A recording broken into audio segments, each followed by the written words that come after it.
Assalamu alaikum wa rahmatullahi wa barakatuh.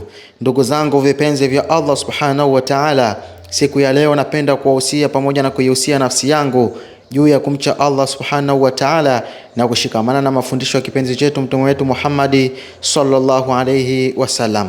Ndugu zangu katika iman, napenda kuwakumbusha pia kauli yake mtume aliposema ana khatamun nabiyyin la nabiyya ba'di.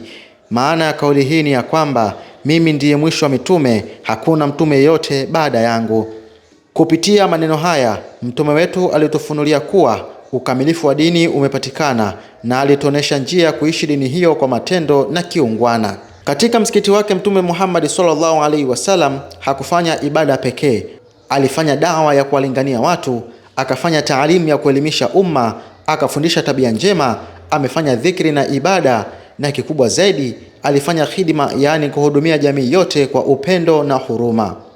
Leo tarehe 6 ya mwezi wa 8 mwaka 2026, katika kuyaishi kivitendo mafundisho hayo ya mtume wetu, Allah subhanahu wa ta'ala ameijalia taasisi ya umoja wa maimamu na walimu wa madrasa Tanzania UMATA kufanya jambo kubwa na lenye kheri. Tupo katika wilaya ya Temeke tukihudumia jamii yetu kwa kutoa msaada wa chakula kwa jamii. Huu ni mkakati thabiti wa kuhakikisha kuwa wanajamii wenzetu wanapata mahitaji muhimu ya kibinadamu, ikiwemo sadaka hii ya chakula. Ndugu zangu katika imani, kile mnachokiona kikifanyika hapa siku ya leo sio tukio la mara moja tu, bali hizi ni jitihada endelevu za usiku na mchana zinazotekelezwa na taasisi ya umoja wa maimamu na walimu wa madrasa Tanzania UMATA.